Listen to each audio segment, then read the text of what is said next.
बिस्मिल्लाहिर्रहमानिर्रहीम। अस्सलाम वालेकुम वरहमतुल्लाहि वबरकातुहू। आज एक बहुत ही अहम शख्सियत के साथ आपकी मुलाकात करवा रहा हूँ और इस चीज़ को मैं आज अपनी एक खुशकिस्मती भी समझूँगा कि अपनी लाइफ का पहला पॉडकास्ट मैं उनके साथ कर रहा हूँ जिनकी आज तक मतलब जो मैं चैनल चलाता आया हूँ, तो इसमें छोटी छोटी रहनुमाई और छोटी छोटी मोटिवेशन उन्हीं की है। तो अब्दुल वदूद भाई, बहुत शुक्रिया आपने वक्त दिया। JTR मीडिया हाउस के एंकर, सीनियर एंकर पर्सन है और इसी तरह जामिया रशीद के उस्ताद भी हैं। तो वेलकम टू इस्लामाबाद और इस स्टूडियो में। बहुत मेहरबानी। बड़ा इतना हैवी तारुफ नहीं करवाया करें, बस अब्दुल वदूद भाई ठीक है, वो सबसे बड़ा तारुफ होता है कि ताल्लुक़ है बहुत अच्छा। और जामिया रशीद में जब हम पढ़ रहे थे तो आप भी पढ़ रहे थे। जी। हम थोड़ा अगले दर्जात में, आप थोड़ा पीछे जी। और हम थोड़ा पहले फारिग व तहसील हो गए, आप थोड़ा बाद में। That's it. तो मोस्टली हमारे सीनियर भी हैं आप तो। शुक्रिया। अच्छा, सबसे पहले तो मुझे ये बताएं कि इतने दिन हो गए आपको यहाँ इस्लामाबाद में। यहाँ इस्लामाबाद की आपको क्या चीज़ अच्छी लग गई है? यहाँ के लोग अच्छे हैं, यहाँ की ब्यूटी अच्छी लग गई है जिसने आपको यहाँ पर कैद कर रखा हुआ, वापस स्क्रैच नहीं जाने दे रहे? हाँ, ये बात ठीक है, बहुत अच्छा सवाल है ये। इस्लामाबाद में जब भी आता हूँ ना तो यहाँ मुझे लगता है कि यार ये शहर जो है ना जी, ये कोई अलग ही दुनिया है। ये मतलब ये मेरे लिए कोई शहर नहीं है जी, मेरे लिए एक अलग दुनिया है जी। मैं जब यहाँ से बाहर निकलता हूँ तो एक अलग ही फ़िज़ा है, एनवायरनमेंट बहुत मुख्तलिफ है। जब कहीं खाने पीने जाते हैं तो एक अलग स्टैंडर्ड है ना। जी, जी। तो मतलब वो चीज़ कराची में हम रहते हैं 12-13 साल हो गए, पढ़ा सारा वहाँ, कैरियर अब वहाँ पे है अल्हम्दुलिल्लाह। लेकिन यार वहाँ पे सारे भाई लोग हैं। अच्छा। मतलब चिल, उनको रख रखाव या ड्रेसिंग सेंस या जिस तरह एक मॉडर्न सोसाइटी या मतलब वो बड़े प्योर देसी टाइप के लोग हैं ना। तो वो बस खड़े होकर वहाँ टिक्का खा रहा है, कोई इधर ये शरबत पी रहा है, कोई गोला गंडा खा रहा है, कोई और। इस्लामाबाद एक अलग है भाई। यहाँ जनाब आप जब कहीं जाते हैं खाना खाने के लिए तो एक गाड़ी से जनाब लोग उतर रहे हैं, उधर से उनके साथ जर्मन शेफर्ड भी उतर रहा है, फिर वो जनाब कुत्ते को इंसानों से ज़्यादा प्यार हो रहा है ना। और वहाँ जनाब फैमिलीज़ हैं, एक ऐसा लगता है कि अलग ही कोई दुनिया, यानी आपने कभी इमेजिन नहीं किया होता वो। अच्छा, फिर मैं आपको इंटरेस्टिंगली आगे चल के एक बात, अगर आपको वो सवाल होगा तो बताऊंगा कि मुझे इस्लामाबाद में आके हमेशा एक बहुत अजीब किस्म का एहसास भी होता है जो मैं आगे चल के आपसे शेयर करूंगा। बट यहाँ यार बड़ी सुकून, खामोशी, अपने काम से काम रखते हैं लोग, है ना, किसी को जज नहीं करते। मतलब मैं एज ए मौलवी जाता हूँ कहीं, तो जहाँ मैं कहीं भी, आप इस्लामाबाद के पोश एरियाज़ में अगर कहीं आप होटलिंग कर रहे हैं, खाना खाने जा रहे हैं या कुछ भी, आप इवन पार्क्स में जा रहे हैं, आपसे बहुत एक्सट्रीम पॉइंट ऑफ व्यू वाले और रहन सहन रखने वाले या मिजाज वाले लोग, जिनको हम लिबरल्स कहते हैं, जिनको हम आज़ाद ख्याल कहते हैं, रोशन ख्याल सो कॉल्ड, बट वो आपको जज नहीं करते। ओके, वो अपनी दुनिया में है, आप अपनी दुनिया में। और यहाँ एक और चीज़ भी है कि मतलब जिस तरह कराची में आदमी बाइक से गुजर रहा है तो उधर से बस वाले से पान की पीक आ जाएगी आपके मुंह पे, और इसी तरह सड़कें भरी होंगी, दीवारें भरी होंगी। और यहाँ इस्लामाबाद में एक चीज़ आपने मिस की होगी, वो ये कि जिस तरह कराची में हर दीवार पे आपको हर किस्म का हकीम मिल जाएगा, महबूब आपके कदमों में मिल जाएगा। यहाँ ऐसा कोई सीन नहीं है, इस्लामाबाद में ऐसा नहीं है, बिल्कुल ऐसा नहीं है। और मैं आपको बताऊँ, अभी जब हम ये रिकॉर्ड कर रहे हैं, आपको पता है कि कितने दिनों से बारिश हो रही है। जी। मजाल है कि हम बारिश की वजह से कहीं स्टक हुए हों जी, कोई पानी भरा हुआ हो, कोई जनाब लोग घरों में कैद हों, कोई खाना बन रहा हो कि यार चलो, जिस तरह कराची में होता है। और हम खुद अपने हाथों से वहाँ, तो अल्लाह का शुक्र है कि इस बात पर शुक्र है कि खुदा ने तौफीक दी कि लोग बारिश में फंसते थे तो हम अपने हाथों से, अच्छा उसमें फिर मुस्तहिक गैर मुस्तहिक की बात नहीं है, वहाँ भाई हर तरह का DHA में लोग घरों में स्टक हो गए हैं। यहाँ तो आम नॉर्मल एरियाज़ में आप चले जाएं, मतलब यहाँ मैं कल किसी से पूछ रहा था, उसने कहा कि यहाँ इस्लामाबाद में बारिश के पानी की निकासी अलग है, सीवरेज की अलग है। यहाँ पूरा एक स्ट्रक्चर है, यहाँ इसको मास्टर प्लान के तहत शहर को डिज़ाइन किया, लोगों ने बनाया है भाई। तो credit goes to those people के जिन्होंने शहर को डिज़ाइन किया है उस अंदाज से कि एक अगले 100 साल की प्लानिंग की है उन्होंने। और दूसरी ये चीज़ भी है, अभी जैसे कराची वाले हर घर का बंदा ये कह सकते हैं कि भाई हमारे घर में स्विमिंग पूल भी है। हाँ बिल्कुल। तो पूरे कराची में इस टाइम इस तरह की फिजा बनी हुई है। फ्लैट्स के बाहर, फ्लैट्स वाले तो अपनी जो वो होती है ना मार्केटिंग, वो यही कर रहे हैं कि फ्लैट के बाहर स्विमिंग पूल भी है। तो पूरे कराची में सब ये समंदर घूमने आया हुआ, जिस तरह पहले लोग जाते थे समंदर की तरफ घूमने, अब समंदर इधर आया हुआ, ऐसी बात है, ऐसे ही है। अच्छा अब्दुल भाई, नेक्स्ट मंथ में कराची में बल्दियाती इलेक्शन भी हैं, तो क्या कहते हैं आप? वहाँ MQM भी है, पीपल्स पार्टी भी है जो एक अरसे से वहाँ हुकूमत करती आ रही है, और इसी तरह जमात इस्लामी भी है। तो आपकी नज़र में कौन सा बेस्ट उम्मीदवार है कराची के लिए, जो कराची के लिए जिसके दिल में कुछ ना कुछ दर्द दिल पैदा हो सकता है? यार मेरी हमेशा से एक ही ख्वाहिश है, और इस ख़ास तौर पे कराची के इश्यूज़ को लेकर मैं समझता हूँ ऑनेस्टली, मतलब आई डोंट नो कि ये राय मेरी लोगों को कैसी लगती है, थोड़ी सी शायद इस वक्त कराची में हाइप तो हाफिज़ नईमुर रहमान साहब की, नईमुर रहमान साहब जमात इस्लामी, मैंने उनके साथ पॉडकास्ट भी किया पिछले दिनों। यानी लोग समझते हैं कि हाफिज़ नईमुर, और लोग इसलिए समझते हैं कि जमात इस्लामी की एक लेगेसी है, उनकी एक रिवायत है, उनकी यादें हैं कराची के लिए, नेमतुल्लाह खान साहब, और फिर जो सिलसिला, और कुछ डेवलपमेंट के हवाले से यादें हैं या खाली जलसे जुलूस के हवाले से यादें हैं? फिलहाल तो जलसे जुलूसों के हवाले से ही है, लेकिन माजी उनका जो है वो डेवलपमेंट के हवाले से है, इसमें कोई शक नहीं है, उन्होंने बड़ी मेहनत से काम किया है। लेकिन यहाँ एक बात देखो, 1 और 1 11 होते हैं जी। मैंने हाफिज़ नईम साहब से भी कहा था जी। मैं ये समझता हूँ कि कराची के अंदर 2 मेयर्स ऐसे आए हैं जी जिन्होंने कराची को उठाया है। ये मेरी राय गलत हो सकती है, नेमतुल्लाह खान साहब नो डाउट उन जैसी शख्सियत तो है नहीं ना जी जी। और दूसरे नंबर पे जो शख्सियत कराची में जिन्होंने बहसीत मेयर कराची को ओन किया, ओनरशिप, वो मुस्तफ़ा कमाल थे। मुस्तफ़ा कमाल साहब, मुस्तफ़ा कमाल इस वक्त मुस्तफ़ा कमाल अपना बैकग्राउंड चेंज कर चुके हैं जी। लोगों की जो भी बात MQM में थे जी जी, अभी अपनी पार्टी है, लोगों की पहले भाई लोग के साथ थे, हाँ जो भी राह है लोगों की, वो कहते हैं अभी भी अच्छे बच्चे हैं और फलां है। लेकिन देखो यार, डोंट जज एनीवन ना कि वो क्या है, उसका बैकग्राउंड क्या है, वो किसके कहने पे आया है, ये हमारा काम नहीं है ना जी। हमें मतलब इस बात से है कि जिस बंदे को इस ये जो शहर है जो इक़्तिदार में इसलिए कहने लगा था कि वो शहर इस पूरे पाकिस्तान को बहरहाल चलाता है, बहुत कंट्रीब्यूट करता है, तो कम से कम उस शहर को संभालने का तजर्बा मुस्तफ़ा कमाल के पास है जी। मुस्तफ़ा कमाल को एक एक खड्डे का पता है जी। मुस्तफ़ा कमाल को एक एक गटर का पता है जी, मतलब कि ये इस गटर में क्या प्रॉब्लम है। वो ग्राउंड का बंदा था, उसने जितने ब्रिजेस कराची में बने हुए हैं जी जी, उसमें बहुत बड़ा जो हिस्सा है वो मुस्तफ़ा कमाल का है जी। मुस्तफ़ा कमाल के दौर में बहुत कुछ, तो मेरी ये ख्वाहिश हमेशा से है कि इस बल्दियाती इलेक्शन में तो डिले भी हो गया ना जी जी, शायद इस डिले में भी हिकमत है। मैंने हाफिज़ साहब से भी ये कहा था कि वाई नॉट कि आप यार छोड़ दो पीपल्स पार्टी MQM, ओके आपका समझ आती है, लेकिन यार आप मुस्तफ़ा कमाल के साथ मिलकर एक कोalition की तरफ जाओ जी, और एक मुश्तरका एफर्ट के साथ इस शहर को ओन करो प्लीज़, है ना। तो दोनों के तजुर्बों से जब ये शहर, क्योंकि इस वक्त जो शहर की हालत है ना, देखें ये समझने की ज़रूरत है, जब नेमतुल्लाह खान साहब थे या मुस्तफ़ा कमाल साहब अकेले थे जी, तब शहर इतना बुरा नहीं था जी जितना अभी है जी। अभी बहुत बुरा हाल है जी। अभी पीपल्स पार्टी को इसका क्रेडिट जाता है, जो भी है चले मतलब जो भी बुरी कैफियत है, लोग यही कहते हैं। जिस तरह वो अभी फ्लैट आ रहा था ना, तो एक सोफ़ा जा रहा था, उसके ऊपर जरदारी साहब की उन्होंने एडिट। देखिए मैं इसमें थोड़ा सा आपको ये बात करूँ ना कि ये बात ठीक है कि उनको उसमें अगेन के शरीक जुर्म ना होते तो मुखबरी करते है ना। और वो क्या शेर है कि मुझे रहज़नों से गिला नहीं, तेरी रहबरी का सवाल है। सो कराची को पीपल्स पार्टी तो सिंध में हुकूमत कर रही है ना, और वो इंटीरियर सिंध की पार्टी है जी, ठीक है ना। तो पीपल्स पार्टी से तो उम्मीद लगाना ही बेवकूफ़ी है ना। जो लोग कराची के अपने लोग थे जी, जो कराची को कहते थे कि हम कराची वाले हैं जी, वो ना सिर्फ सिंध, वो विफाक में बैठे रहे भाई जी जी। उन्होंने वजारतें एंजॉय की हैं, उन्होंने सब कुछ, मतलब उनके पास मेयरशिप रही है 4 साल, है ना।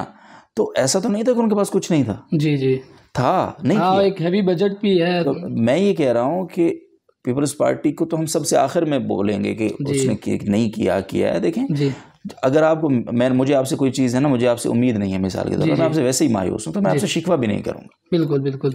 तुम तो मामे लगते थे ना शहर के।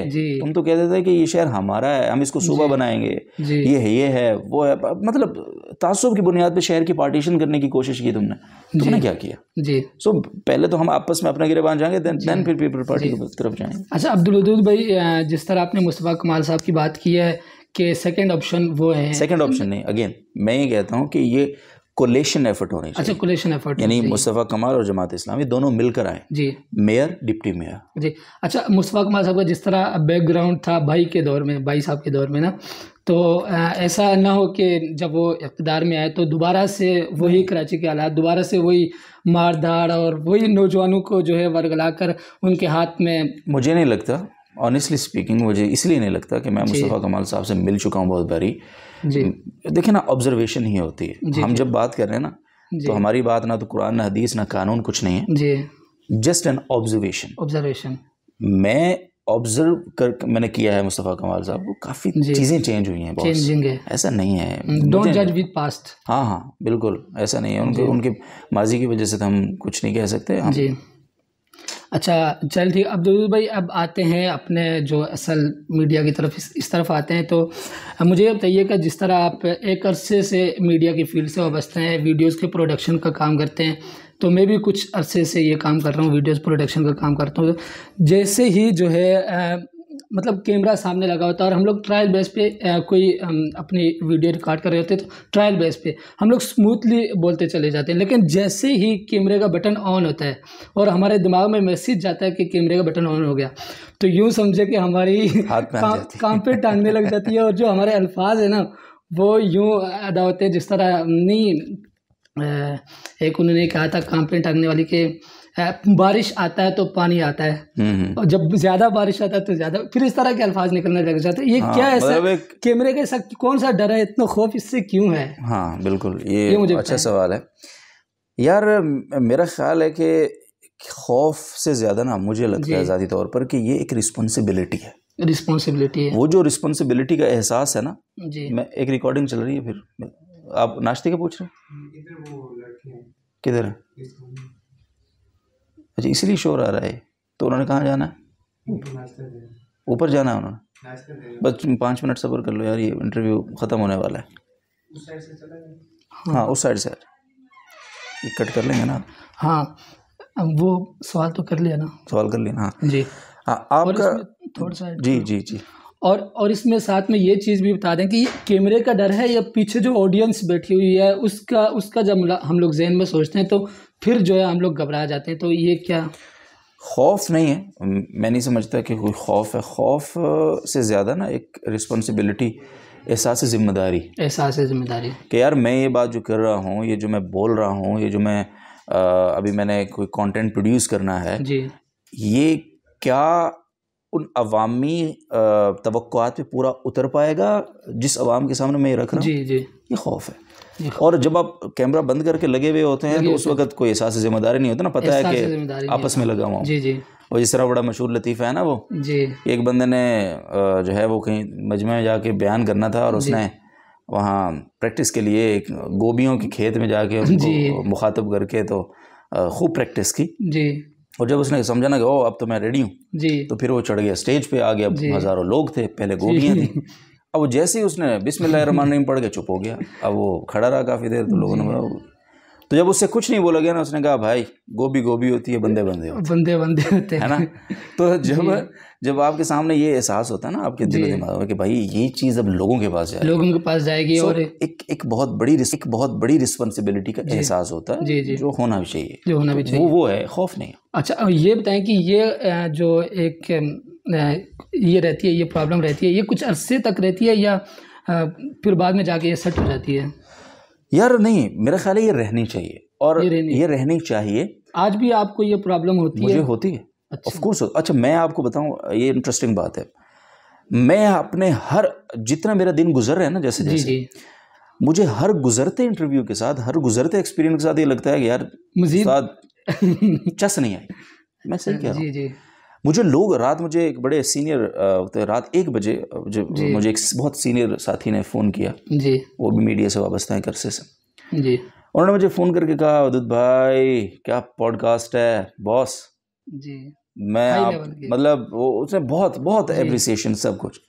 बट अगेन मैं आपको बताऊं, आपको पता है कि काफ़ी बड़ी शख्सियात के साथ रिसेंटली हमने रिकॉर्डिंग्स की हैं, लेकिन मुझे हर रिकॉर्डिंग के बाद लगता है कि यार ये क्या है, इसको और इम्प्रूव होना चाहिए, ये क्या कर रहा हूँ, है ना जी।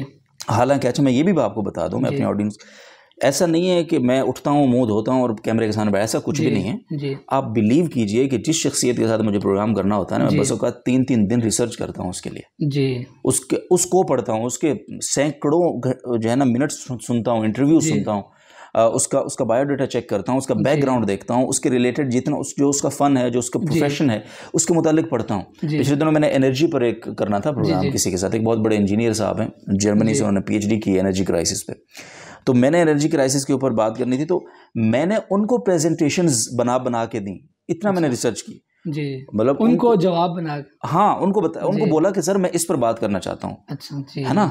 तो लेकिन अगेन मुझे लगा कि नहीं ये भी काफ़ी, और ये होना चाहिए जी। जब तक आपको ये एहसास जिम्मेदारी है ना जी जी, आप एक हकीकी सहाफ़ी हैं जी। जिस दिन ख़त्म हो गया ना जी, तो फिर आप पब्लिक को फिर खिलौना समझेंगे कि कुछ भी बोल दूं बिक जाए, कुछ भी बोल दूं।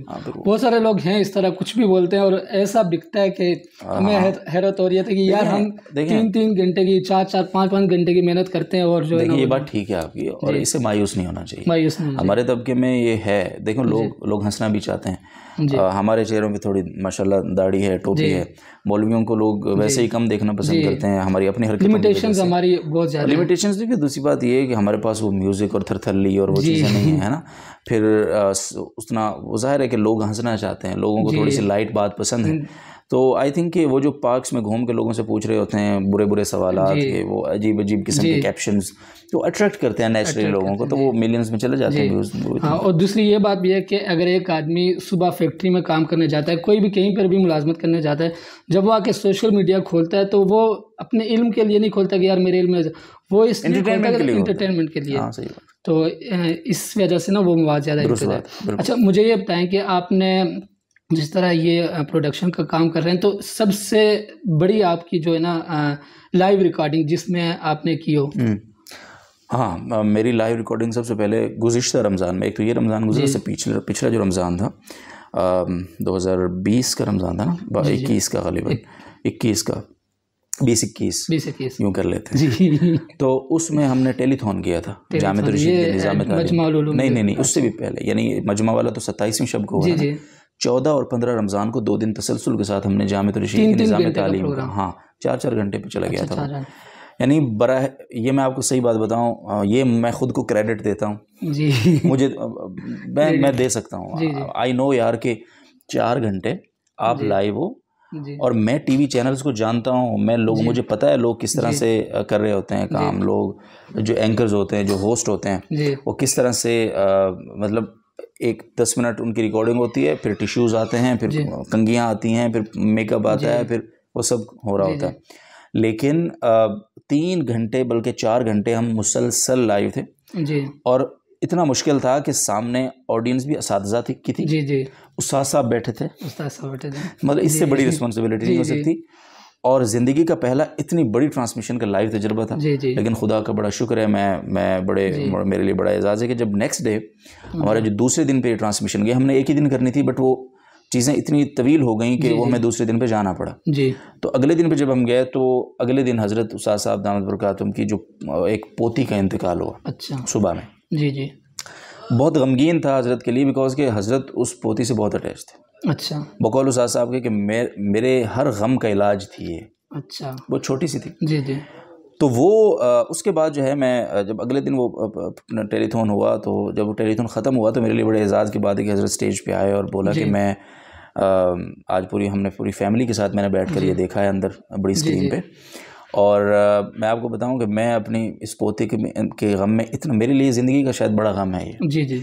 और जब भी मैं कहीं से परेशान होकर आता था तो मैं इसको देखता था, गोद में उठाता था, मेरे गम धुल जाते थे जी, और वो नहीं है, लेकिन ये टेलीथॉन देखने के बाद मेरा वो गम हल्का हो गया, इससे बड़ी बात नहीं हो सकती, ये बहुत बड़ा क्रेडिट है जी, बिल्कुल। मतलब मैं खुद दे रहा हूँ खुद को, कोई दे ना दे। तो ये मुझे बिल्कुल याद है। अच्छा मुझे ये बताएं कि जो आप इतने बड़े प्रोग्रामात करते हैं, लाइव प्रोग्रामात करते हैं, तो इसके लिए आप पहले से स्क्रिप्ट तैयार करते हैं कि भाई इसके बाद मैंने ये लाइन बोलनी है, इसके बाद ये लाइन बोलनी है, या स्मूथली जिस तरह आप माशाल्लाह आपको मलका हासिल है बोलने का? मलका तो नहीं, देखें अगर आपके पास इतनी एबिलिटी और सलाहियत नहीं है ना जी कि आप ऑन द स्पॉट कम से कम अपने हिस्से की बात कर सकें। देखो एक होता है कॉन्सेप्ट, जी जी, आपको पता है निज़ाम तालीम पर बात करनी है, आपको पता है लोगों को दावत देनी है, तो ये पहले से तयशुदा चीज़ें हैं। आपको पता है कि इसके बाद ये बंदा आएगा, इसका ये उन्वान है, इसके बाद ये बंदा आएगा, इसका ये उन्वान है, बीच में डॉक्यूमेंट्री चलनी है, बीच में ऐड चलना है जी। तो आप कम से कम इतनी सलाहियत अगर आपके अंदर नहीं है जी जी कि भाई आप उस बंदे या उस उन्वान को देखकर दो चार लाइनें बोल सकें, अपने पास ऐड कर सकें, फिर आप स्क्रीन पे ना आए। जी बिल्कुल, हर चीज़ को स्क्रिप्ट मैं यकीन करें यहाँ टीवी चैनल्स में हम लोग जाते हैं और मैं आपको बताऊँ ये जो हम रात को 8 to 11 के शोज़ देख रहे होते हैं ना, टॉक शोज़, ये जो इतना स्मूथली बोल रहे होते हैं बाज़ एंकर्स जनाब, 10-10 मिनट लगे होते हैं आदाद शुमार के साथ, ऐसे लग रहा होता है ज़ुबानी, ऐसा नहीं होता जी। वो टेलीप्रॉम्प्टर पे बोल रहे होते हैं। टेलीप्रॉम्प्टर एक आला है जी। वो उसकी खासियत ये है कि वो जब आपके सामने लगेगा ना जी, तो वो यानी उसमें आपका आई कांटेक्ट कैमरे से अलग नहीं होगा। मिसाल के तौर पे मैं आपको, अब ये कैमरा लगा हुआ है ना जी जी, कि मैं कैमरे में देख रहा हूँ। अब अगर मैं थोड़ा सा मेरे इस कैमरे के अलावा किसी जगह, मसलन इस कैमरे से थोड़ा सा इस तरफ एक स्क्रीन लगी हुई है, मैं वहाँ देख कर पढ़ूंगा ना और यूँ फिर ऑडियंस की तरफ देखूंगा तो मेरा ये आई कांटेक्ट थोड़ा बहुत डिस्टर्ब जरूर होगा, पब्लिक को पता चल जाएगा देख के पढ़ रहा है जी। टेलीप्रॉम्प्टर के ये है कि उसका वो एक इतनी बड़ी डिवाइस होती है जी, एक स्टैंड पे वो लगी हुई होती है कैमरे की हाइट पे, और कैमरा उसी के अंदर फिट होता है जी जी, और फिर वो कंप्यूटर से अटैच होती है। उसमें जो चीज़ कंप्यूटर में आप लिखेंगे वर्ड पे, उसको आप उससे अटैच करते हैं तो वो उसके नीचे एक रिफ्लेक्टर होता है, ऊपर उसके मिरर लगा होता है जी जी, तो वो रिफ्लेक्टर पे चल रही होती है, मिरर पे वो आ रहा होता है और आप यहाँ से देख के पढ़ रहे होते हैं और कैमरे के अंदर ही आप कैमरे में भी देख रहे होते हैं, प्रॉम्प्टर में भी देख रहे होते हैं एट द सेम टाइम जी, इसलिए वो महंगा होता है। न्यूज़ वाले यही करते हैं। अच्छा। न्यूज़ टेलीप्रॉम्प्टर पे पड़ी जाती है, बेसिकली वो न्यूज़ के लिए होता है, बट अब एंकर्स हजरात उसको बहुत स्मूथली यूज़ करते हैं। तो हम अल्लाह का बड़ा शुक्र है कि हम टेलीप्रॉम्प्टर वाले एंकर नहीं जी तो, माशाल्लाह अल्लाह ताला मलका दिया आपको, शुक्र है खुदा का, अल्हम्दुलिल्लाह ताला मेहरबानी है उसकी।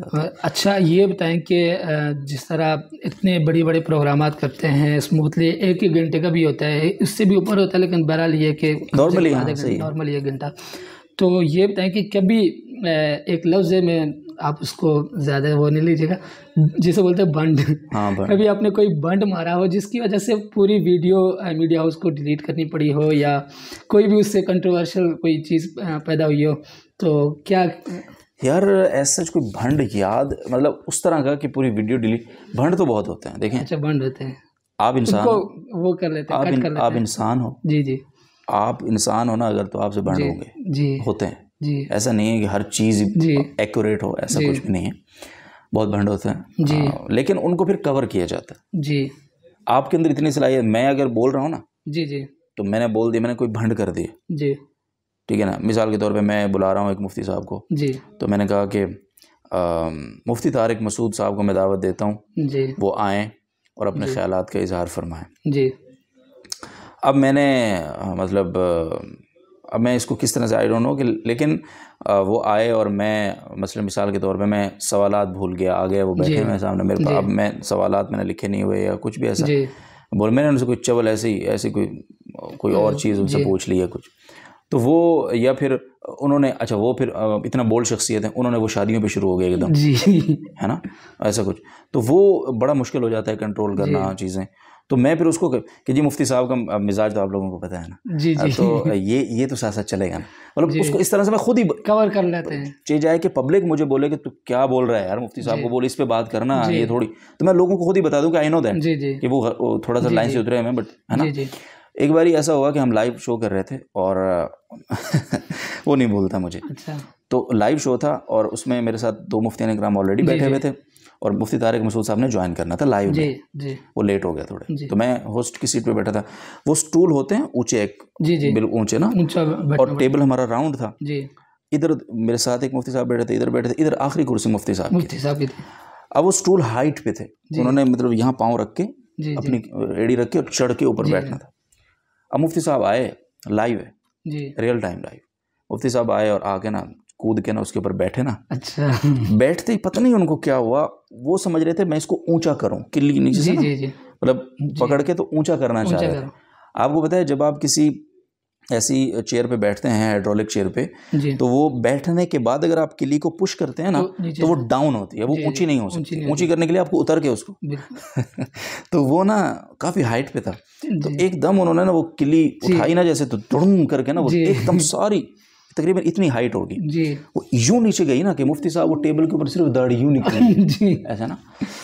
अब भाई वो धुड़ुम करके हुआ, उधर से मेरी हंसी छूटी, लाइव। जी जी। अब मुफ्ती साहब को तो वैसे देख के हंसी आती है, इतनी हंसी। मुफ्ती साहब मेरे साथ सारे मुफ्ती बैठे थे, वो हंस रहे हैं, उधर से स्विचर परेशान, कि मैं किधर स्विच करूं, सारे दांत निकाल रहे हैं। अब मैं थोड़ा सा, मैंने कहा हमें ज्वाइन कर चुके हैं मुफ्ती तारिक मसूद एकदम, मतलब ये मैं बोल रहा हूँ धड़म कहा और फिर मैं कंट्रोल करूँ।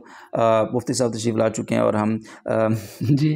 अच्छा, मुफ्ती साहब की क्या कंडीशन? मुफ्ती साहब भी हंस रहे हैं, अब सारे हंस रहे हैं। अच्छा, मैं थोड़ी देर तो कंट्रोल करूं, फिर मैं जोर से कहा, फिर मैंने अच्छा जो मैं आपको बात कर रहा हूँ ना कंट्रोल करने की जी। अब एक है ऑडियंस खुद आपको जज करे क्यों दांत निकाल रहे हैं यार जी, क्योंकि वो तो मुफ्ती साहब को नहीं देखा ना उन्होंने, मैंने देखा। अगर वो देखते तो वो भी हंसते, मैंने खुद ही बता दिया। वो जो भंड को कवर करने वाली बात है ना, वो मैंने खुद मैंने कहा सर क्या करें, मुफ्ती साहब की शख्सियत ही ऐसी है कि उनको देख के इंसान मुस्कुरा देता है, लेकिन अभी मुफ्ती साहब ने आते ही कैसे ही उनसे काम हो गया है कि वो हाँ कि बस वो तो मैंने बता दी, तो वो भंड कवर इस तरह से कवर हो गया बस। अच्छा, ये बताएं कि जिस तरह JTR मीडिया हाउस पे जो माशाल्लाह आप सीनियर एंकर पर्सन है, तो एंकर जी, तो इसकी अपॉइंटमेंट आपकी कैसे हुई थी? मुझे तो आपने ऑफ द कैमरा पहले बताया भी है, लेकिन यह है कि बहरहाल हमारी ऑडियंस सुनना चाहेगी, बहुत सारे स्टूडेंट्स। मैं ये बिलीव रखता हूँ जी, फॉलो द पैशन।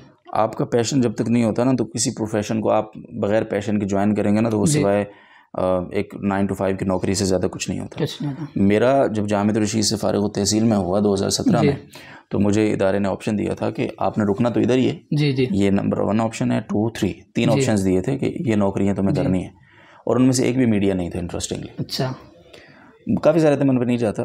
फिर मैं रमज़ान में खैर वापस आया, जो है ना शबान में इम्तिहान होते हैं, छुट्टियाँ होती हैं, फिर मैं रमज़ान में कहीं सिंध में तरावी पढ़ा रहा था, तो हज़रत उम्रे से वापस आया, तो मैं मिलने आया था। वैसे मुझे पता भी नहीं था मीडिया हाउस शुरू हुआ है। अच्छा, शुरू के 4, 5, 7 दिन कुछ और लोगों ने चलाया इसको। अच्छा, तो मैं आया जैसे जामे में, तो वो जो एंकर उस वक्त जिन्होंने 7-8 प्रोग्राम किए थे, और वो यही लाई दारुल इफ्ता वाला हमारा बड़ा मशहूर मसाइल के हल वाला प्रोग्राम, तो बड़ा नॉर्मल से उसमें होता था वो जी। तो मैं सुनता बहुत था मीडिया को शुरू से। मैं ऊला में जब जामिया रशीद में गया ना पहले साल में, तो मैंने कॉलम पहले साल से लिखना शुरू किया। मैं सहाफ़त से एक बड़ा रब्त ज़रूर था जी, सुना है रब्त है उसको ख़राब हालों से जी, हाँ, सो खुद को तो चलो खुद को बर्बाद करके देखते हैं। तो हमने भी कहा सहाफ़त है तो आओ दो हाथ करते हैं। तो लिखना लिखाना था जी, लेकिन मीडिया कैमरा को कभी फेस नहीं किया था जी। एंकर्स को बहुत सुनता था, बहुत सुनता था, टॉक शोज डेली सुनता था जी। तो एक आपको हो जाता है। अच्छा, जब आप दूर से बैठ के चीज़ों को देख रहे होते हैं ना, मेरे प्रोग्राम्स अगर आप देख रहे हो, या कोई ऐसा बंदा जिसने ज़िंदगी में कभी कैमरा फेस नहीं किया, वो देख रहा होगा ना, तो वो दूर से बैठ के वो बोलेगा अबे यार ये क्या कर रहा है यार अब्दुल यार, अबे ऐसे बोलते हैं, अबे ये कैसे इशारा है। और जब खुद आता तो पता फिर चलता। मेरा यही था यार, अबे यार ये हामिद मीर ऐसे, अबे काशिफ अब्बासी, अबे तो हाँ था वो एक तनकीदी सा वो जी। तो जब मैं वहाँ आया तो वो होस्ट साहब छुट्टी चले गए रमज़ान के कोई 26वें रोज़। आपको ये लग रहा था कि यार ये क्या बोल रहा है, मतलब आपने जो बताया हाँ, मतलब मुझे लगता था यार ये थोड़ा अच्छा हो सकता था जी जी जी। तो वो होस्ट साहब जो थे ना JTR में शुरू में, जो जिन्होंने 6-7 प्रोग्राम किए, तो वो छुट्टी चले गए। तो मुझे ना हादसाती तौर पर जी वहाँ मैं बैठा जी। मैं शुक्रिया अदा करता हूँ जामिया रशीद का। मैं आपसे ये बात है कि बग़ैर किसी मीडिया बैकग्राउंड के उन्होंने मुझे लाइव इतने बड़े इदारे की के रिप्रेजेंटेटिव के तौर पे चुना, बैठ गया। जब वो पहला शो हुआ ना, तो हमारे एक मरहूम जिन्होंने हमारे जो मीडिया के जितने जो प्रोजेक्ट्स हैं JTR के, जामिया रशीद के शुरू करने वाले, राज अब्दुल अजीज़ मरहूम, वो बेचारे फौत हो गए, बुजुर्ग आदमी थे, PTV का बड़ा एक्सपोजर था उनका। तो उन्होंने ना पहले शो के बाद ही हज़रत को कहा बंदा चाहिए जी। अच्छा, बड़ी मेहरबानी है उनकी, बंदा चाहिए। मुझसे बात हुई, मैंने कहा बंदा क्या मांगे दुआ के, मैं तो मज़ा आ रहा है जी। तो उन्होंने याद है कि कितने जी, कितने ऐसे जी। मैंने कहा अच्छा, मैं डर गया ना, मैं डर गया, ब्लैंक तो नहीं, मैं डर गया ना। अच्छा, मदारिस में आपको पता है कितने सैलरीज होती है ना, तो मैं डर गया। मैंने कुछ दोस्तों से मशवरा किया यार ये, तो उन्होंने कहा यार तू इतना बता। मैंने कहा तुम्हारा दिमाग ख़राब है यार, फलां इतने बड़े उस्ताद की भी इतनी नहीं है, मतलब जी जी। तो मुझे डर से लगता था क्योंकि बैकग्राउंड तो वही था ना, जी जी। कोई साफ्ती या कोई इस तरह के फूफू वाला बैकग्राउंड तो था जी नहीं। जी। तो वो उन्होंने कहा कितना, तो मैंने बहुत नॉर्मल से मैंने कहा जी इतना, उनका डन। अच्छा, उसी पे एक लफ्ज़ उन्होंने आगे पीछे। जी। तो बस एक खैर अल्हम्दुलिल्लाह वो कैरियर शुरू हुआ और इस तरह से आगे बस मौका मिलता गया। असल बात यह है कि मैं कोई सीनियर एंकर नहीं हूँ, मेरी कोई औकात नहीं है, कुछ नहीं है जी।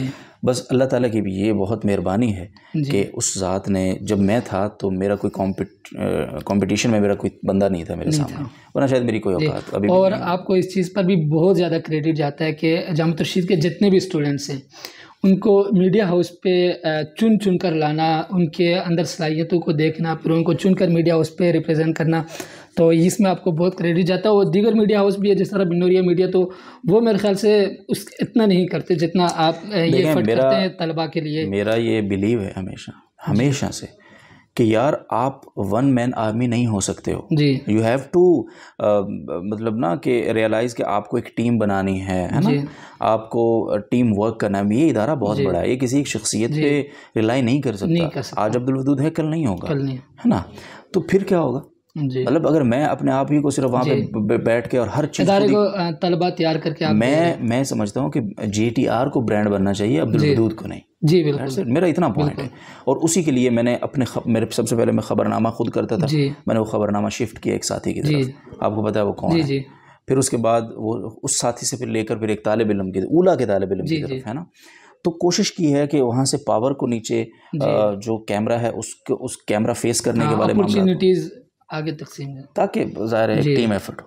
अच्छा ये बताएं कि अगर आप, जिस तरह आपने बताया कि आपको कोई माइंडसेट नहीं था फ़िलहाल मीडिया पे आने का, तो अगर आप जो है मीडिया पे यहाँ नहीं होते तो आप क्या होते, कहीं उस्ताद होते, कहीं कोई किसी दुकान पे बैठे होते? आई थिंक मैं नहीं आई थिंक देखिए मैंने हमेशा बड़ी खुदा का ये शुक्र है कि इदारे की मेहरबानी है, उसने मुझे बड़ा आपको पता है जामिया रशीद का विज़न बड़ा स्ट्रॉन्ग विज़न है और वो अपने तलबा को बड़ी ऊंची सोच देता है। मैं कुछ मीडिया हाउस में अगर ना होता तो मैं शायद किसी जामिया रशीद में किसी बेहतर इंतज़ामी पोस्ट पे होता। जी ज़रूर होता मैं जी। अच्छा अब्दुल भाई, अब आते हैं थोड़े से इंटरेस्टिंग सवालात की तरफ। तो ये बताएं कि इस तरह एक आदमी, एक तालिब इल्म ये समझ ले कि जब एवरेज जो उसकी उम्र होती है 25 साल, जब वो इदारे से फारिग होता है, दौर हदीस करता है, फिर उसके बाद वो माशरे में आता है, उसको सेटलमेंट होने में कम से कम जो है वो तीन साल लगते हैं। 28 साल उसकी उम्र हो जाती है, इतना बड़ा गैप। तो जब वालिदैन जो है इतनी बड़ी उम्र गुजर जाती है, हालांकि शादी की जो उम्र है वो है 15, 16, 17 साल, सही है। तो वालिदैन जब कहीं रिश्ता लेने के लिए जाते हैं तो सबसे पहले उनका ये सवाल होता है कि लड़का कितने कमा लेता है, लड़का क्या करता है। हालांकि लड़के ने कभी ये नहीं पूछना होता कि लड़की कितनी पढ़ी लिखी है, लड़की की। देखें यार, मैं ये समझता हूँ कि हर लड़की वाले को पूरी इन्वेस्टिगेशन करनी चाहिए, उसका राइट है। देखो यार, लड़की जो है ना वो लड़के पे डिपेंड होकर आ रही है ना टोटली, उसका तो कोई और सिलसिला नहीं है ना। लुकमान जलील साहब जितने भी मॉडर्न हो जाए ना, वो कभी भी अपनी बीवी को अलाउ नहीं करेंगे कि बाहर जाके कमाए। जी बिल्कुल, ये बातें हैं हमारे मौलवियों की कि हम लोग बड़े मॉडर्न हैं, हम लोग बड़े जो है ना वो ब्रॉड माइंडेड हैं। ऐसा कुछ भी नहीं है, ये सिर्फ कहने की बात है जी, है ना। हमने अपनी बच्चियों को, हम तो बड़ी मुश्किल से उनको यूनिवर्सिटी भेजते हैं जी, चाहे जाके उनको हम रोज़गार के मौके दें, या उनको जो है ना वो जिस तरह होता है कि खुद मुख्तार, एक बावकार खुद मुख्तारी की तरफ हमारे अंदर ये जरूरत अभी तक नहीं है। सो अगर नहीं है तो उस औरत का फिर पुरसाने हाल कौन होगा। अगर मौलवी साहब भी जो है ना 2000 से ज़्यादा उनकी आमदन नहीं है और वो बेचारी भी कुछ नहीं कमाती, तो फिर क्या दोनों एक दूसरे को पीटेंगे जी। सो ये बात ठीक है ना जी जी, कम से कम औरत जो वालिदैन हैं उनको वरी होना चाहिए। ये नहीं है कि बस एक पकड़ी और लुकमान जलील साहब बड़े अच्छे दिखते हैं माशाल्लाह और जामिया रशीद से पढ़ा तो खूंटे से ला के बांध दिया। ये भाई इस चीज़ को देखते नहीं है ना, वो यही देखते हैं कि आदमी कितने कमाने वाला है, पेट भरना है जी, बच्चे होंगे उनको संभालना है। पैम्पर मंगवाएं तो लुकमान साहब को गुस्सा ना आए, बड़े महंगे हैं, 2000 का तो पैम्पर का सिर्फ पैकेट हो गया भाई साहब जी। और तो महंगाई क्यों नहीं, हाँ तो वही कह रहा हूँ ना, क्यों नहीं पूछेंगे जी, बिल्कुल पूछेंगे, पूछना चाहिए, राइट बनता है उनका। और आई थिंक देखें ये जो आपने बात की ना 15-16 साल उम्र, मैं नहीं समझता जी 16 साल उम्र ठीक है, बेराह रवी बहुत है जी।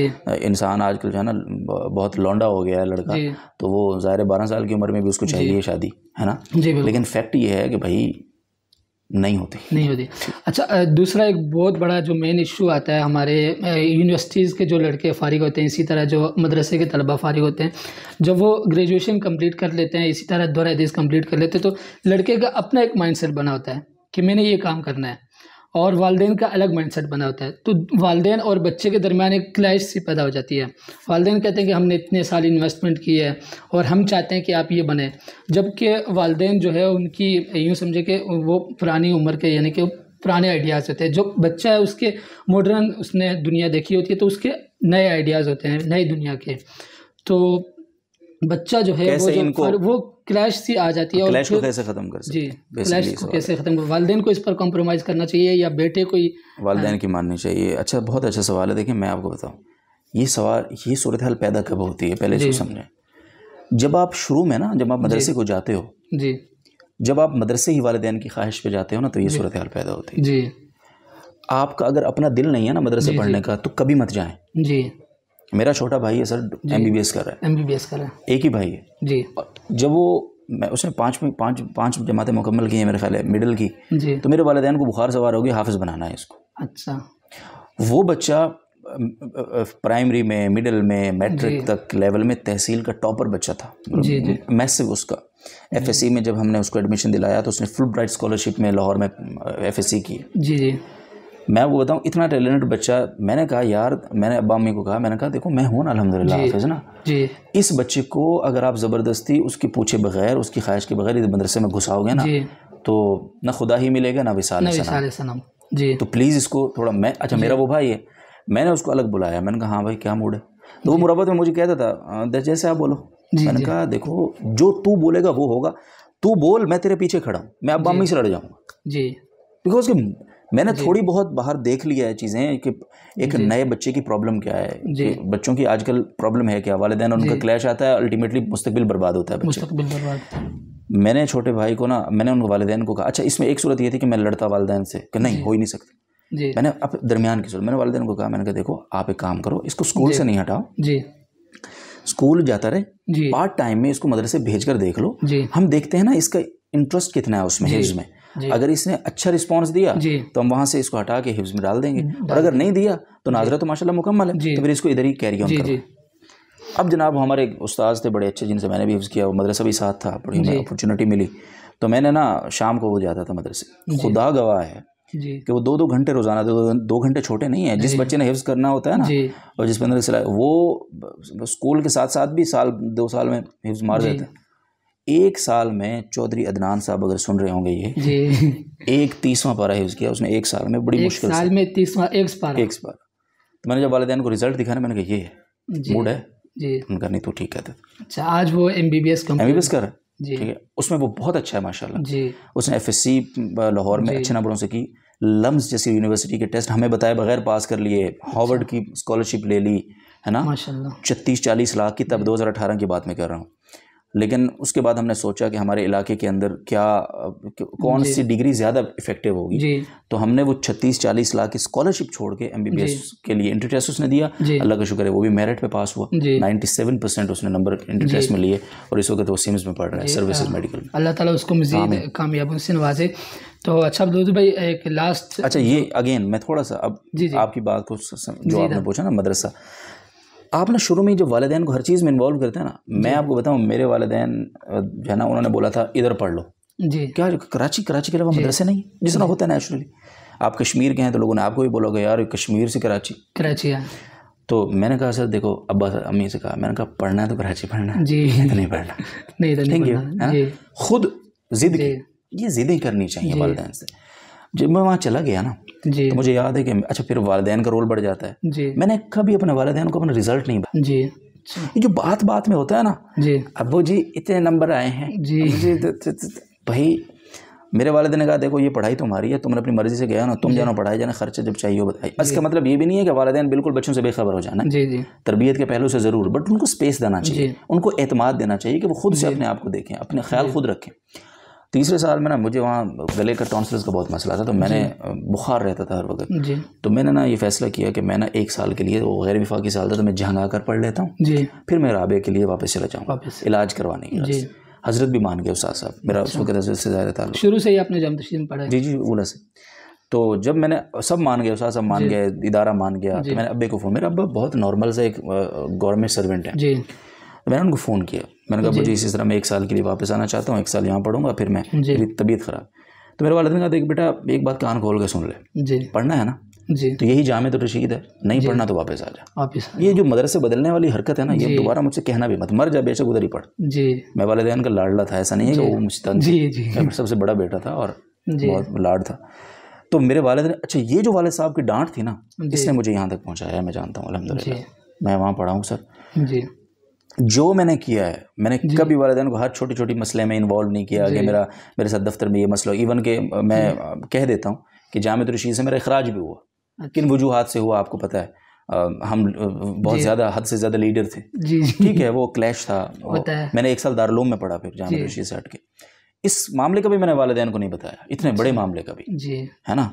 तो वालिदैन, जब आप वालिदैन को ये लग जाता है ना कि यार ये बच्चा माशाल्लाह खुद से कुछ कर लेगा, उनका पर बिलीव हो जाता है, फिर वो आपके मामलात में टांग नहीं अड़ाते, फिर उनको, तो अपना कैरियर जब आप खुद चुनते हो, अपने आप को थोड़ा सा सेल्फ उस मेड उसकी तरफ लाते हो, तो वालिदैन नहीं ज़्यादा, वो वालिदैन तब तंग करते हैं जब हर चीज़ में आप उनको उंगल करते हो, वो आपको। जी हाँ, इसी चीज़ पर मैं आपको अपना बता दूं कि जब मैंने मैट्रिक कंप्लीट की तो अगले दिन जो है मैट्रिक कंप्लीट की, यानी कि ईद हुई, ईद के बाद जो है एक दिन मेरे अब्बू ने, जैसे ही मदरसे खुलने लगे तो मेरे अब्बू ने, सुबह नाश्ता हम लोग कर रहे थे साथ में, तो अब्बू ने कहा कि एक दिन का तुम्हारे पास टाइम है, यानी कि कल सुबह नाश्ते तक मुझे बता देना, अभी जॉब में मैं जा रहा हूँ, कल सुबह नाश्ते तक मुझे सोच के बता देना कि तुमने कॉलेज जाना है या फिर मदरसे जाना है, कल तैयार हो जाना, कल नाश्ते में जिधर भी जाना हुआ। तो दूसरे दिन मैं तैयार हो गया, तो इवन यह कि घर पे उन्होंने मुझसे नहीं पूछा, बाइक पे मुझे बिठा के मुझे बता रहे कि कॉलेज की तरफ जाऊँ या मदरसे की तरफ, तो मैंने कहा मदरसे की तरफ। तो इस चीज़ पे आज भी जो है मैं एक फ़ख्र महसूस करता हूँ कि मुझे उन्होंने इतना खुला यानी कि चॉइस दी है, माशाल्लाह जी। अच्छा अब्दुल भाई, ये बताएं कि बहुत सारे लोग हैं जिस तरह यूट्यूब चैनल शुरू करते हैं, सही है, तो व्यूज़ की एक बहुत बड़ी प्रॉब्लम रहती है, बहुत अच्छा कंटेंट क्रिएट करते हैं, मेहनत करते हैं, 5-5 घंटे की मेहनत होती है, एडिटिंग और स्क्रिप्ट तैयार करना, ढूंढना स्क्रिप्ट, तो तकरीबन 6-7-8 घंटों की मेहनत होती है। तो व्यूज़ ना आने की वजह से कुछ अरसे की तक वो जो है ना मायूस हो जाते हैं और फिर छोड़ देते हैं। मेरा नहीं ख्याल, देखें तो अगर आप उनकी मायूसी की जो है ना थोड़ी मोटिवेशन, यार देखो हमने मिलियंस व्यूज़ भी देखे हैं और 100 भी देखे जी, 20 भी देखे, ठीक है ना, ये प्रोसेस है, ठीक हो जाएगा इंशाल्लाह। मेरा ख्याल है कि नहीं, देखो हम मौलवी लोग जो है ना, इस बात को कबूल करना चाहिए कि हम लोग नए हैं इस फील्ड में, हम लोगों की तरफ इस रूप में आए ही पहली बार है, तो लोगों को थोड़ा सा एक्सेप्ट करने में टाइम लगेगा, मार्केट में जगह बनाने में वक्त लगता है, टाइम लगेगा, इट्स ओके। मेरा ख्याल है कॉन्टिन्यूस अपना काम करना चाहिए, पॉजिटिव कंटेंट क्रिएट करना चाहिए, इंशाल्लाह आप मिलियंस पे भी जाएंगे। अच्छा ये बताएं कि इस चीज़ में, यानी कि मीडिया की फील्ड में, जिस तरह जो नए क्रिएटर्स हैं, न्यू यूट्यूबर्स हैं, तो उनको सपोर्ट करने के लिए कोई ऐसा प्लेटफॉर्म आप क्या कहते हैं कि होना चाहिए, कोई बड़ा प्लेटफॉर्म जिससे हम उनको सपोर्ट करें, कम्युनिटी में उनका लिंक शेयर कर दे, तो इस तरह के होते हैं। मैं बताता हूँ, जिस तरह सहाफ़त में बहुत सारे जो बड़े बड़े साफ़ी लोग हैं, वो छोटे छोटे साफ़ियों को बहुत बड़ी सपोर्ट करते हैं। वही बात है ना, वो एक इंडस्ट्री बन गई है, ये मौलवियों की सहाफ़त जो है ना, ये एक अलग चीज़ है ना, इसकी इंडस्ट्री नहीं बनी अभी तक, सही कह रहा हूँ ये अनफॉर्चुनेटली, लेकिन ये अलग है, इसकी सेपरेशन ज़रूर है। सो जब तक हम, लुकमान जली साहब एक इंडिपेंडेंट चैनल चला रहे हैं, उसके जेटीआर से ताल्लुक़ नहीं है ना, तो इंडिपेंडेंसी के साथ आप काम कर रहे हैं ना, जब आप मजबूत हो जाएंगे ना, आज से 4 साल बाद, 5 साल बाद, 10 साल के बाद, कोई जल्दी नहीं है प्लीज़, है ना, इतना वक्त अगर गुजर गया तो थोड़ा सा और सही, कोई मसला नहीं है। तो आप अभी से आज़म कर लें कि जब मैं मजबूत हुआ ना, तो मैं और लोगों को अपने जो है ना वो शॉर्ट आउट दूंगा, उनको स्पेस दूंगा, उनको सपोर्ट करूँगा। तो इसी तरह आप जब खुद मजबूत हो जाएंगे तो कम्युनिटी बनाना आपके लिए कोई इशू नहीं, आज के दौर में, मतलब इस वक्त फ़िलहाल कुछ नहीं है, आई डोंट थिंक सो, कोई ऐसा बंदा नहीं है, मतलब कोई प्लेटफॉर्म नहीं है जिससे हमें सपोर्ट मिल सके। अगर आपको कुछ करना है ना, तो इस उम्मीद के बगैर करेंगे आपको कोई सपोर्ट करेगा जी, बस बगैर सहारे की कश्ती। यूट्यूब से बड़ा उस्ताद कोई नहीं है, वहाँ से सीखें, चीज़ें करें, अपने कंटेंट की प्रोडक्शन क्वालिटी जी वो बहुत स्ट्रॉन्ग करें जी, चबले ना मारें। मैं बहुत सारे मौलवियों बेचारे साथियों को देखता हूँ ना, वो इतने अजीब हरकतें करते हैं ना, बेचारे वो करते तो कोशिश, लेकिन भाई हमारे हज़रत एक बात हमेशा फरमाते हैं कि इन्नल्लाह कतबल इहसान अला कुल्ली शै, जी कि अल्लाह ताला ने हर चीज़ में प्रोफेशनलिज्म को लाजिम करार दिया। आपको पता है अरबी का कायदा है कि अला जब आ जाता है किसी वर्ड पे तो वो लुज़ूम का माना होता है, वहाँ फिर ऑप्शन ख़त्म हो जाता है। तो यहाँ अला कतबल एहसान अला कुल्ली शै, हर चीज़ पर एहसान का मतलब यहाँ प्रोफेशनलिज्म है जी। तो कोशिश करें कि आप छोटे से छोटा कंटेंट भी बना रहे हैं तो प्रोफेशनलिज्म को मद्देनज़र रखें। अच्छा, अब आते हैं एक और अहम मरहले की तरफ, जिसके लिए मैंने 1 घंटे से ये बुक है वो ये उठा के रखी हुई थी। हाँ, और नाश्ते वाला भी वेट कर रहा है। हाँ, तो बस छोटा सा ये एक अलग सा सेक्शन है, वो ये कि एक लाइन में आपने कमेंट्स देने हैं। मैं नाम लूँगा, आपने उसके बारे में एक लाइन में कमेंट्स करने हैं। आसिफ अली जरदारी। आसिफ अली जरदारी जोड़ तोड़ का व्यापारी ही कहूँगा। पाकिस्तान की सियासत में अहम रोल है उनका, नेगेटिव पॉजिटिव वो आप लोग। जोड़ तोड़ का बीमारी, जोड़ तोड़ का व्यापारी। Imran Khan. Imran Khan inspiring and true leader of Pakistan, बल्कि हिस्ट्री ऑफ पाकिस्तान जी। मौलाना फजलुर रहमान साहब। मौलाना फजलुर रहमान साहब पाकिस्तान की मजहबी सियासतदान, सियासत के लंबरदार जी। अच्छा, एक और मरहला है जिसमें दो अब आसान कर रहा हूँ मैं आपको, तो 2 ऑप्शन दूंगा, 2 में से एक को आपने चूज़ करना होगा। सही है? कराची या इस्लामाबाद? बोथ। कोई एक तरजीह? इस्लामाबाद। इरफान जुनेजो या Junaid Akram? Irfan Junejo all the time जी। आसिफ अली जरदारी या फिर नवाज शरीफ? दोनों नहीं है। अच्छा, अब एक और मरहला है जिसमें आपने शॉर्ट क्वेश्चन आंसर, पहले तो लॉन्ग क्वेश्चन, एक लाइन में आपको उसका जवाब देना है। Best vlogger? Irfan Junejo. Best entertainer?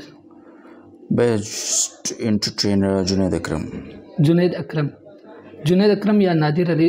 Junaid Akram entertainer है वो, बाय द वे। मतलब वो व्लॉगर ठीक है, पर उसका ज़्यादातर कंटेंट चूँकि एक स्टूडियो में है तो वो एंटरटेन करता है। Best comedian? पाकिस्तान में? जी, पाकिस्तान में ताबिश हाशमी बेस्ट कॉमेडियन है, मुझे भी वो बहुत अच्छे लगते हैं। इसी तरह बेस्ट एंकर